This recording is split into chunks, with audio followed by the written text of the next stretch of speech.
अस्सलामु अलैकुम वरहमतुल्लाह। सामीन इकराम, इस वीडियो में हम आपको बताएंगे दोस्त कैसा होना चाहिए और इस्लाम में उसके लिए क्या हुक्म है जो दोस्त बनकर दगा देते हैं या दोस्त बनकर के धोखा दे देते हैं। वीडियो को आखिर तक देखें और हमारे चैनल को सब्सक्राइब कर लें, साथ ही में बेल आइकन दबा लें ताकि वीडियो की नोटिफिकेशन सबसे पहले आपको मिले। तो देखें हजरात, ये दौर वो चल रहा है, कोई ना कोई किसी ना किसी का दोस्त होता ही है। हर किसी के 10, 5, 3, 4 दोस्त मिल ही जाएंगे। तो पहली बात तो ये है कि हर किसी से दोस्ती ना की जाए, और अगर दोस्ती की जाए तो फिर उसको निभाया जाए। दो मुंह वाले सांप ना बने, यानी इधर की उधर लगा दी और उधर की इधर, और दोस्तों में फूट पड़ जाती है, लड़ाइयाँ पैदा हो जाती हैं। और आजकल देखा जाता है कि अक्सर दोस्त ही ऐसे दुश्मन बन जाते हैं जो कोई दूसरा भी नहीं बन पाता। खैर, सब ऐसे नहीं होते, कुछ माशाअल्लाह अच्छे दोस्त होते हैं, दोस्ती को निभाते भी हैं। लेकिन याद रखें, हम सब के आका ने, नबी करीम सल्लल्लाहु अलैहि वसल्लम ने इरशाद फरमाया, अगर किसी ने किसी को एक लम्हे के लिए भी दोस्त बनाया, यानी एक सेकंड के लिए भी दोस्ती की, तो अल्लाह तबारक व तआला क़यामत के दिन उस दोस्ती के बारे में भी सवाल करेगा कि उस दोस्ती का तुमने उसको क्या सिला दिया या कहाँ तक तुमने उसको निभाया। सरकार फरमाते हैं हमारे आका कि जब किसी को दोस्त बनाओ ना, तो अल्लाह की रजा के लिए बनाओ। उसको लालच में दोस्त ना बनाओ कि ये मालदार है, अमीर है, ताकतवर है, हुस्न वाला है, या ये हमारा ये काम करा देगा। इस लिहाज से मतलब की अगर दोस्ती की तो क़यामत के दिन इसका भी हिसाब देना पड़ेगा। तो जब किसी को दोस्त बनाया जाए तो अल्लाह की रजा के लिए, और जब किसी को दोस्त बना लो तो आखिर तक, यानी मरते दम तक उस दोस्ती को निभाओ। ऐसा ना हो कि उसको कोई परेशानी आए या वो किसी तकलीफ में पड़ जाए तो उसको छोड़ दिया जाए कि अपना खुद देखे, हमें इससे क्या मतलब नहीं। बल्कि अगर दोस्त दुख में है तो उसकी मदद की जाए, सुख में है तो उसका साथ रहना चाहिए।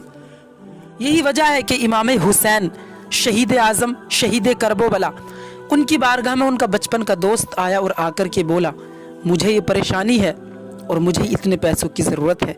इमाम हुसैन ने बचपन के दोस्त को अपनी जेब से पैसे निकाल करके दिए। जब वो चला गया तो फूट फूट करके रोने लगे। आपके घर वालों ने पूछा, हुजूर आपने इतने पैसे तो दिए उसको, उसकी मदद की, फिर भी आप रो रहे हैं।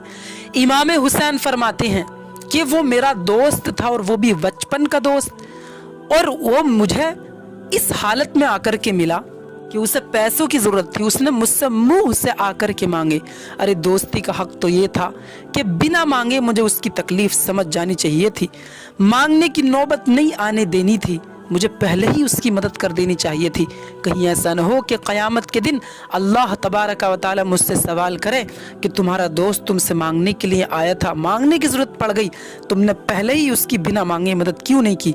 अब अंदाज़ा लगाएं, आजकल की दोस्तियाँ तो ऐसी हो गई हैं, मुंह से मांगने के बाद भी कोई किसी की मदद नहीं करता है। और इमाम हुसैन फरमा रहे हैं कि दोस्ती का मतलब यही है कि अगर कोई दोस्त परेशानी में हो, तकलीफ में हो, तो हमें खुद से ही पहले ही उसकी मदद कर देनी चाहिए। उसको हमारे आगे आकर के हाथ फैलाने की, मुंह खोलने की ज़रूरत ही ना पड़े। और उलमा बयान फरमाते हैं, अगर कोई अपने दोस्त की मदद करता है तो वो ये ना सोचे मेरा पैसा यूं ही ज़ाये जा रहा है, रायगा जा रहा है, कोई फ़ायदा नहीं, बल्कि फरमाते हैं उलमा इकराम कि अगर कोई दोस्त की मदद करता है पैसे से या किसी भी चीज़ से, तो अल्लाह तबारक व तआला उसको मदद करने के बदले में सदका करने का सवाब अता फरमाता है। और दोस्त जब खुश होता है और वो दोस्त दिल से अगर अपने दोस्त के लिए दुआ करता है तो अल्लाह दोस्ती की दुआएं बहुत जल्द कबूल फरमाता है। इसलिए दोस्ती जब की जाए तो उसको निभाया जाए, दोस्त की हर परेशानी में मदद की जाए। और फरमाते हैं उलमा इकराम, दोस्त का मतलब ये है कि जब उससे कहीं जाने के लिए कहा जाए तो वो चल दे तुम्हारे साथ, ये मालूम ना करे कि मुझे कहाँ लेकर के जा रहे हो।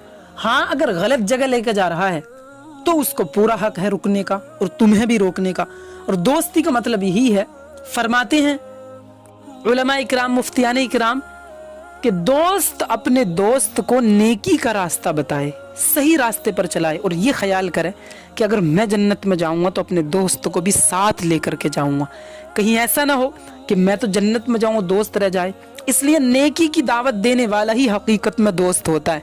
और कोई ऐसा है कि चलो पिक्चर देखने चल रहे हैं, कि चलो शराब पीने के लिए चल रहे हैं, कि चलो ये गुनाह करने के लिए जा रहे हैं या जुआ खेलने सट्टा बाजी करने के लिए चल रहे हैं, तो शरीयत की नज़र में वो दोस्त ही नहीं है, बल्कि दोस्त वो है जो नेकी का रास्ता बताए कि चलो नमाज के लिए चलते हैं, दीन सीखने के लिए चलते हैं, किसी गरीब की मदद के लिए चलते हैं, कि चलो भूखों को खाना खिलाने के लिए चलते हैं। ऐसा अगर दोस्त है तो याद रखो तुम्हारी दुनिया में रह कर के तुम्हें अच्छा दोस्त मिला है। अब रहे वो लोग जो दोस्त बन करके दगा देते हैं, यानी कि धोखा दे देते हैं, धोखेबाजी करते हैं, घोटाला कर देते हैं आपस में दोस्ती में ही, या उनको ऐसा नुकसान पहुंचा देते हैं जिससे वो जिंदगी भर अफसोस में रहते हैं दोस्त। ऐसे लोगों के लिए क्या हुक्म है? तो हम सब के आका नबी पाक सल्लल्लाहु अलैहि वसल्लम फरमाते हैं, अगर कोई किसी दोस्त को दोस्ती में दगा देता है, धोखा देता है, दगाबाजी करता है, तो अल्लाह तबारक व तआला क़यामत के दिन जब तक उसको मुआफ़ नहीं फरमाएगा, जब तक कि वो दोस्त उसका खुद अपने दोस्त को मुआफ़ ना फरमा देगा। याद रखें, अगर क़यामत में दोस्त ने दगाबाजी के बदले में, धोखेबाजी के बदले में मुआफ़ नहीं किया तो अल्लाह भी मुआफ़ नहीं फरमाएगा। इसलिए जब किसी से दोस्ती करें तो आखिर तक निभाएं और जहाँ तक हो सके झूठ ना बोलें, धोखा न दें, दगाबाजी ना करें, वरना याद रखें दोस्त ने अगर माफ़ नहीं किया ना तो अल्लाह भी माफ़ नहीं फरमाएगा। इसलिए हमको चाहिए कि दोस्त सही बनाएं, जो अच्छे रास्ते पर चलाएं, और दोस्ती हम आखिर तक निभाएं। अल्लाह हम सबको अच्छे दोस्त नसीब फरमाए, और अल्लाह तबारक व तआला जिन जिन की दोस्तियाँ हैं सही दोस्ती, अल्लाह सबको सलामत रखे, कायम रखे। अस्तगफिरुल्लाह रब्बी मिन कुल्लि ज़ंबिन व अतूबु इलैह।